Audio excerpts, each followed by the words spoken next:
근데 이게 살짝 내가 정규직으로 다른 병원 통해서 갈 걸 하는 살짝 후회감이 들었어요. 두 번째 느낀 어려움이 뭐였냐면 여기 오니까 미국인지 스페인인지 남미인지 어딘지 모르겠어요. 네, 안녕하세요. 벌써 에이전시 간호사로 이제 일을 하게 된 지 일주일이 지났습니다. 벌써네.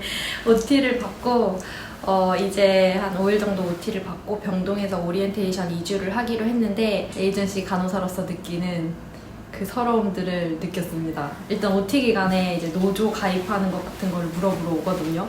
그래서 저희한테 노조를 이제 가입해야 된다고 의무라면서 막 나눠주는 거예요. 봤더니 이제 한 달에 110불씩 내는 노조인데 이게 되게 유명한 나이즈나라고 미국에서도 되게 조건이 좋고 괜찮은 노조였어요. 뭐 학비 지원도 해주고. 그래서 이거 나 에듀지널트인데 우리 되나 물어봤더니 막 의무라면서 가입을 해야 된다 이렇게 했는데 제가 물어보니까 종이를 다시 가져가 버리는 거예요. 너는 에이전시 널스라 가지고 대상이 아니다 이러면서 다시 가져가더라고요. 그리고 이제 수업을 듣는데 다 거의 정규직에다가 포린 널스가 저랑 같이 들어온 선생님 한 명밖에 없는 거예요. 몇십 명 중에. 그래서 다들 영어도 너무 잘하고 잘 이해하고 이제 그러는데 가끔씩 이제 못 알아듣고 이래서 처음에 수업을 하다가 저한테 뭐를 물어봤는데 제가 못 알아들었어요. 그랬더니 왜 수업에 집중을 안 하냐면서 화를 내더라고요. 그래서 약간 이제 그때 영어로 인한 그 언어벽의 서러움을 좀 느꼈거든요. 악센트가 너무 다양하니까 미국식 발음도 있지만 영국식 발음에다가 그 아프리카계 사람들이 사용하는 발음이 또 다르고 스페인계 사람들이 사용하는 발음이 다르고 인도나 필리핀에서 또 사용하는 발음들이 다르니까 이런 액센트에 저는 익숙하지가 않으니까 그걸 듣는 것도 원래도 듣기가 잘 안 되는데 듣기가 너무 힘든데 그게 잘 안 되더라고요. 이제 병동에 왔는데 병동에 저보고 이제 에이전시 간호사니에요. 그래서 에이전시 간호사다 이랬더니 알겠대요. 그래서 혹시나 하는 마음에 제가 또 혹시 트래블 널스로 알고 있을까봐 에이전시 간호사고 나는 포린 널스야. 나 온 지 이제 여기 일한 적 한 번도 없고 이제 온 지 2달 됐어 그랬더니 오케이 very cool 이러는 거예요.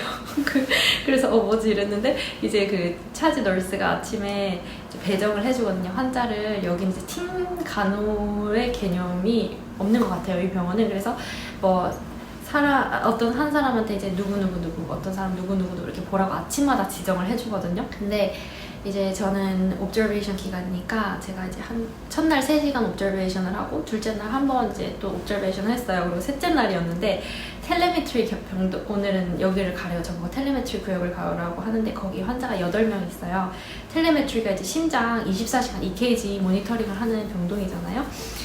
근데 이제 봤더니 제 프리셉터 해야 되는 노트에 텔레메트리 옵저베이션도 있는 거예요. 그래서 텔레메트리 옵저베이션 하는구나 이렇게 생각을 했죠. 그러고 나서 이제 저를 거기다가 배정을 해줬는데 갑자기 저보고 텔레메트리 경력이 있네요. 그날의 프리셉터가 그날 프리셉터도 바뀌더라고요. 그래서 그날의 프리셉터가 있냐 해서 나는 텔레메트리 경력은 없어 이랬더니 대체 왜 얘를 여기다 배정을 한 거야 이러더라고요. 그러더니 저보고 환자를 어사인을 내가 2명을 해주겠대요. 그래서 뒤에서 저는 백업을 해주면서 봐주는 줄 알았거든요. 근데 이렇게 어사인을 해주고 나가지고 저보고 환자를 보라고 하는 거예요. 근데 저는 지금 그 에이전시 간호사지만 그 오리엔테이션 기간인데 제가 너무 놀라서 쳐다봤죠. 제 귀를 의심했어요. 환자를 보라고 하길래. 혼자 일을 해야 되니까 어차피 너 혼자 해야 되니까 너 한번 해봐. 2명을 해봐 이러는 거예요.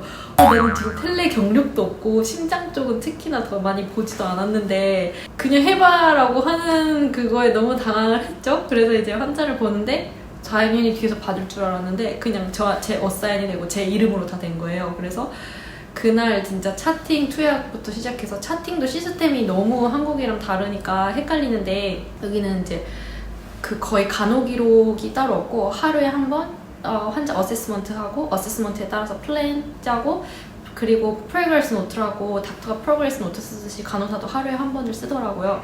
근데 저는 어세스먼트 하는 거랑 그런 거에 익숙하지 않은 게 플랜도 내가 계획을 짜서 예를 들어 환자가 UTI가 있어요. 그럼 이 환자가 어떤 오늘의 short term 골은 뭔지, 내가 환자가 오늘은 뭐 발열의 증상을 보이지 않는다 이런 식으로 해서 나중에 끝나고 이제 그 골 맷을 했는지 하는 건데, 예를 들어 환자가 뭐 MI로 왔어요. 그러면 또 MI에 맞춰서 그거를 골을 짜야 되잖아요. 아니, 그런 것도 너무 어려운데 환자까지 보니까 이제 여기에 익숙하지 않은 시스템인데, 뭐 약 하나 주는 것도 약을 환자 이름으로 이렇게 약봉투에 올라오는 게 아니고 그 유닛에 있는 약 방에 가가지고 전산 시스템을 입력을 해가지고 그 환자에 맞는 처방대로 약을 꺼내오는 건데, 그런 것도 너무 헷갈리고, 그리고 기구 쓰는 것도 저는 너무 헷갈리는 거예요. 이게 세프티 니들을 쓰는데 안 써봤으니까 그 정맥주사 세프티 니들도 익숙하지 않고, 그 인슐린 주사기나 이런 세프티 니들을 어떻게 다시 쓰고 나서 이거를 이렇게 잠금을 하는지 그것도 잘 모르겠는데, 아무튼 그래서 이번 그 하루가 너무 정신이 없이 흘러갔던 것 같아요. 그래서 에이전시 간호사가 이런 것 때문에 되게 서럽다고 하는구나. 나 아직 OT 기간인데 환자를 보라고 하면서 퇴근하면서 very good, you're perfect 이러면서 다음에 환자 4명 봐 이러는 거예요. 그리고 옆에 막 물어보려면 있지도 않고 자꾸 없어서, 오늘 진짜 너무 당황한 하루였는데, 이제 다음에 더 환자를 보라고 하니까 이게 정규직은 3개월에서 6개월 정도 오리엔테이션 기간을 주거든요, 프리셉터가. 근데 이게 살짝 내가 정규직으로 다른 병원 통해서 갈 걸 하는 살짝 후회감이 들었어요. 두 번째 느낀 어려움이 뭐였냐면, 여기 오니까 미국인지 스페인인지 남미인지 어딘지 모르겠어요. 일단 주변에서 들리는 게 영어보다 스페인어가 훨씬 많고, 그래서 스페인어를 필수로 하라고 하는구나. 뭐 전화를 해도 for English press 1, para español press number 2 누르라고 그런 식이고, 다 스페인어가 기본으로 깔려있어요. 그러다 보니까 영어를 못하는 환자들도 너무 많은 거예요. 그래서 사람들이 뭐라고 얘기를 하는데 제가 못 알아들으니까 병원에 이제 인터프리터가 있거든요. 전화를 해서 제가 영어로 먼저 이 환자가 뭘 원하는지 물어봐 달라 그래요. 환자가 뭐라 얘기를 막 해요, 스페인어로. 저 스페인어 못하는데. 근데 이제 그 환자가 모기 이쪽에 뭐 검사를 하기로 했었던 거예요. 그래서 제가 이제 처음 텔레메트리 배정됐고 처음 여기서 들어보니까 닥터가 아침에 뭐라 하고 갔는데 그게 뭐 살짝 잘 안 들린 거죠. 근데 뭐 목 원한다 했더니 저보고 그 통역관이 이 환자가 목을 뭐 검사를 원한대요. 그래서 throat이 뭔지 하고 닥터한테 노트를 했어요. 환자가 뭐 throat 쪽으로 검사를 원하는데 오늘 퇴원할 거다 이랬더니 그 환자는 throat에 아무 문제가 없어 이러는 거예요. 그래서 환자 차트를 막 봤는데 캐로티드 듀플렉스를 한 게 있는 거예요, 며칠 전에. 그래서 이 환자가 말하는 게 목이 아니고 캐로티드 여기 동맥을 말한 거였는데, 통역관도 의료인이 아니니까 목 얘기하니까 목이라고 저한테 전달을 했고, 제가 닥터한테 목이라고 얘가 throat이라 한다 이랬던 거거든요. 그래서 너무 민망한 거예요. 내가 영어도 지금 안 되는데 통역관이 또 얘기를 해주는데, 제가 다시 3번을 물어봤거든요. 그래서 나 오늘 여기 처음 오리엔티야. 그래서 그 테스트 D를 너가 말하는 테스트 D가 뭐냐고 다시 설명해달라고. 스페인어가 안 되니까, 영어도 안 되고 스페인어도 안 되니까 진짜 그런 것들도 힘들고, 나는 여기 경력이 없는데 그냥 보라고, 환자 그냥 보라고 이렇게 하는 것도 너무 당황스러웠어요. 그래도 좋은 거는 일단 기계들이 너무 좋은 게, 한국은 은근 몇 번 니들 인저리를 좀 당했거든요. 그리고 환자도 막 30명, 40명 이렇게 보고 정말 말도 안 되게 일을 한 것 같은데, 여기는 기구들을 되게 안전한 걸 써요. 그래서 예를 들면 이제 그 수액줄 익스텐전 라인에서 이렇게 수액을 연결을 하는데, 그거를 분리를 하려면 한국은 헤파린 캡을 이렇게 디스커넥 하면서 헤파린 캡을 다시 끼워주고, 환자가 씻고 왔어요. 그러면 다시 씻고 왔냐 이러고 다시 헤파린 캡 풀어가지고 이렇게 걸어주고 이러는데, 그 헤파린 캡 바꾸는 과정에서 피가 철철 나서 막 손에 묻은 적도 있고 그런 적이 많거든요. 그리고 또 한국은 장갑 끼면 유난이라고 눈치를 줘요. 막 그런 게 있는데, 여기는 무조건 장갑 안 끼면 그거 위반이고, 규정 위반이고, 장갑을 무조건 일단 끼고 해야 되고, 디스커넥 할 때 이게 나사처럼 이렇게 돌렸다 풀었다 하거든요. 그래서 환자 그냥 어디 가고 싶다고 나사 이렇게 돌려서 이렇게 놓으면 되고, 다시 오면 이렇게 묶어 놓으면 돼요. 그래서 이제 그런 것들이 너무 잘 돼 있는 것 같아요. 익스텐전 라인에 아예 PICC 이렇게 잠그는 것처럼 그런 장치들이 있거든요. 이렇게 잠그고, 그리고 주사기 같은 것도 정맥 주사기 똑같이 생겼는데 옆에 단추를 꼭 누르면 스프링이 있어서 안으로 쏙 들어가요. 그래서 이제 주사침을 안에서 똑 누르고 빼니까 주사침에 다칠 일이 좀 확률이 낮아지고, 인슐린 주사기나 헤파린 주사기 같은 거는 주사를 놓고 나서 이렇게 밀어 올리거든요. 옆에 이렇게 밀어 올리는 게 있어요. 그러면 그 뚜껑 같은 게 올라가면서 니들을 덮어줘요. 그럼 그대로 버리면 되거든요.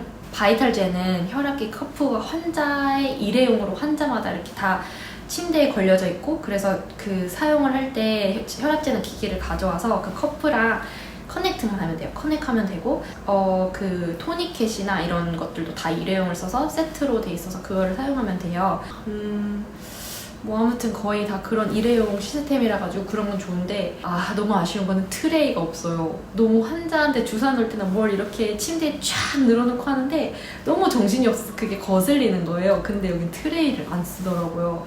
그것도 약간 더럽다고 생각해서인지, 소독이 어차피 안 되니까 일회용을 써야 되니까 그런 건지 모르겠는데, 아무튼 트레이가 없어요. 트레이 없는 건 너무 아쉽고, 이렇게 들고 다닐 때 너무 아쉽고, 약이나 수액 같은 것도, 물품 같은 것도 다 이렇게 비밀번호랑 딱 쳐야지 쭉 하면서 사물함이 열리거든요.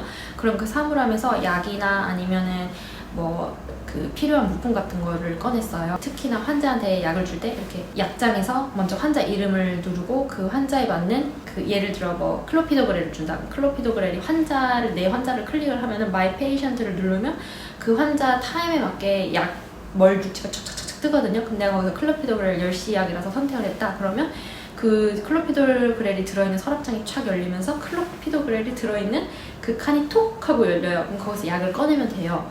그리고 환자한테 주기 전에 환자 바코드를 찍고 그 약을 찍으면은 그게 맞는 약인지 투약이 맞는지 아닌지 매치 이렇게 뜨거든요.